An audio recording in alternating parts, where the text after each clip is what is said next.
প্রিয় শিক্ষক ও শিক্ষিকাগণ, আপনারা কেমন আছেন? আশা করি অনেক ভালো আছেন।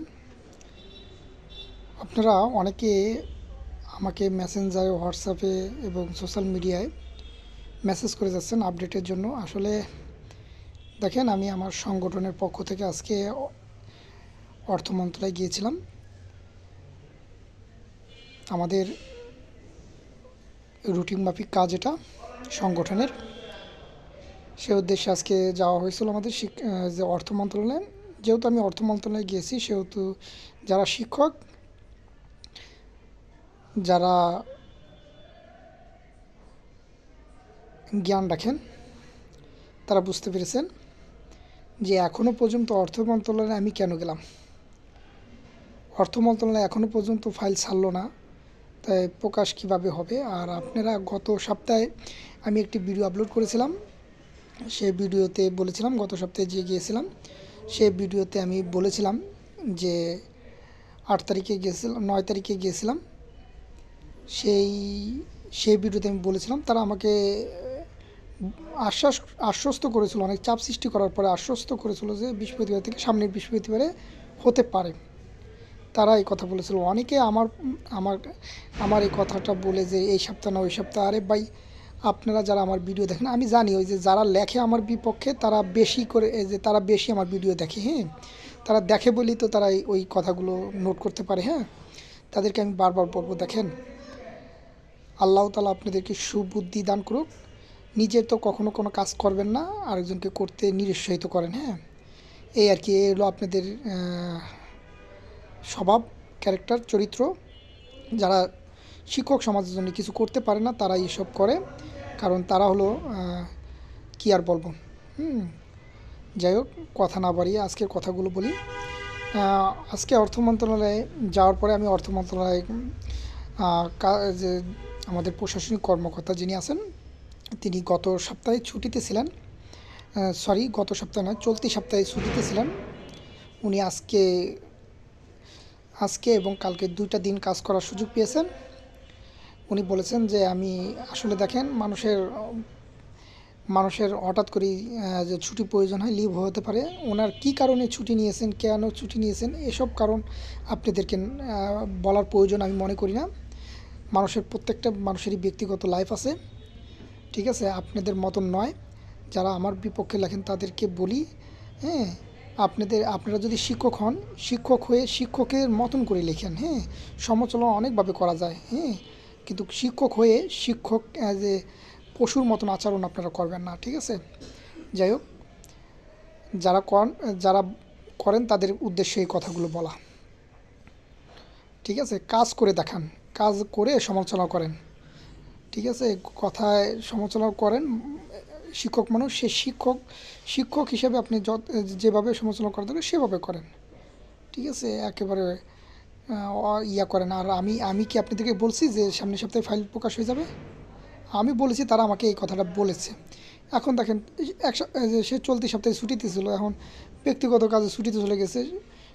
সেই কাজ কি আপনি করে দেবেন? সেই কাজ তারই করা লাগবে, ঠিক আছে? যাই হোক, পরবর্তীতে যেহেতু ছুটিতে ছিলেন, সেহেতু 2 দিন কাজ করতে পেরেছেন এবং তিনি আমাকে কথা দিয়েছেন আগামী সপ্তাহের মধ্যে আপনাদের শিক্ষা মন্ত্রণালয়ে ফাইলটি পাঠিয়ে দেওয়া হবে। আবারও ভালো করে শুনেন, হ্যাঁ, শিক্ষক নামে যারা অশিক্ষিত শিক্ষক আছেন তাদের উদ্দেশ্যে বলি, হ্যাঁ, যে আগামী সপ্তাহে ফাইলটি শিক্ষা মন্ত্রণালয়ে পাঠাবে, প্রকাশ হবে না। তো এটা অর্থ মন্ত্রণালয়ের কথা বলেছেন। হ্যাঁ, অর্থ মন্ত্রণালয় আমাকে এই কথা দিয়েছেন যে আগামী সপ্তাহে আপনার আর আশা লাগবে না, ইনশাল্লাহ আগামী সপ্তাহে আমরা আপনাদের ফাইল কমপ্লিট করে শিক্ষা মন্ত্রণালয়ে পাঠিয়ে দেবো, ইনশাল্লাহ চিঠি করে সম্পূর্ণ কমপ্লিট করে পাঠিয়ে দেবো। এটি হলো অর্থ মন্ত্রণালয়ের ভাষ্য, ঠিক আছে? এরপরে শিক্ষা মন্ত্রণালয়ের ভাষ্য হলো, যেদিনই অর্থ মন্ত্রণালয় থেকে শিক্ষা মন্ত্রণালয় আসবে সেদিনই তারা এটা প্রকাশ করে দেবে, ঠিক আছে? আর যারা সমালোচনা করেন, ভাই, সমালোচনা করার অনেক ওয়ে আছে, সমালোচনা করেন, কিন্তু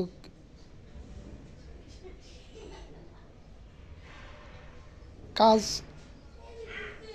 কাউকে করার সুযোগ দেন। হ্যাঁ, সমালোচনা করেন আপনারা, কোনো সমস্যা নেই, কিন্তু সেটা শিক্ষিত লোকের শিক্ষিত মার্জিত ভাষায় আপনারা করেন। হ্যাঁ,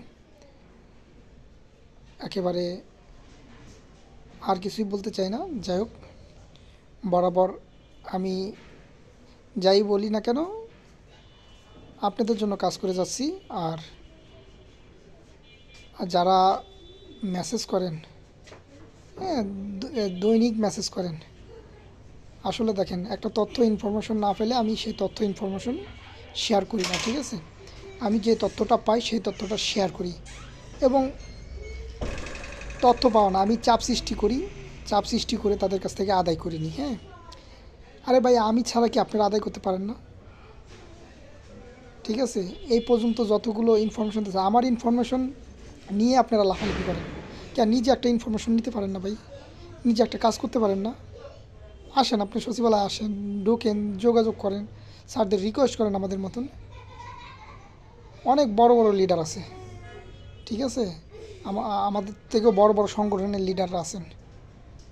কে কতটুকু কাজ করতেছে না করতেছে সেটা সময় হলেই বোঝা যায়, বুঝছেন? আর আপনারা তো কাজই করেন না, নিজেরা কাজ না করে সমালোচনা করেন, খুব কষ্ট লাগে ভাই। যাই হোক, আর আর কিছু বলতে চাই না। আরেকটি গুরুত্বপূর্ণ কথা হলো, আপনারা যারা আপনারা যারা নীতিমালা যে খসড়া কপি দেখেছেন, তারা ইতিমধ্যে জেনেছেন যে আমি যে কথাগুলো বলছি তার সত্যতা কী আছে না আছে, ঠিক আছে? যাই হোক, ইনশাল্লাহ আশা করি আগামী সপ্তাহে অর্থ মন্ত্রণালয় যদি ফাইলটি আমাদের শিক্ষা মন্ত্রণালয়ে প্রেরণ করে, তাহলে শিক্ষা মন্ত্রণালয় প্রকাশ করে দেবে, এটি তাদের কথা ভাষ্য, ঠিক আছে? আর তা না হলে আমি ইনশাল্লাহ আগামী সপ্তাহ তাদের কাছে চলে আসব। এবং তারা কথা দিয়েছে যেহেতু, হ্যাঁ, এই সপ্তাহ কথা দিয়েছিল, এখন কথা সে অসুস্থতার কারণে, অসুস্থতা ছুটিতে ছিল, ছুটির জন্য কাজ করতে পারেনি, এটাই স্বাভাবিক। যেহেতু ছুটিতে ছিল, সে কাজ করবে কে? এখন সে বলেছে কাজ করে দিবে। এখন মানুষের বিপদ তো কয়ে মিলে আসে না। যাই হোক, আমরা অনেক ধৈর্য ধরেছি, ইনশাল্লাহ আমরা আরও ধৈর্য ধরবো। আল্লাহ তালা যেদিন চাবেন সেদিনই প্রকাশ হবে, ঠিক আছে? ওই আপনার কথা আমার কথা প্রকাশ হবে না, আল্লাহ তালা যদি চায় ইনশাল্লাহ আগামী সপ্তাহ প্রকাশ হতে পারে। আল্লাহ তালা যদি না চায় এটা প্রকাশ হবে না। আমরা আমাদের চেষ্টা করে যাচ্ছি। সো রাখি, আল্লাহ হাফিজ, আসসালামু আলাইকুম রহমতুল্লাহি ওয়া বারাকাতুহু।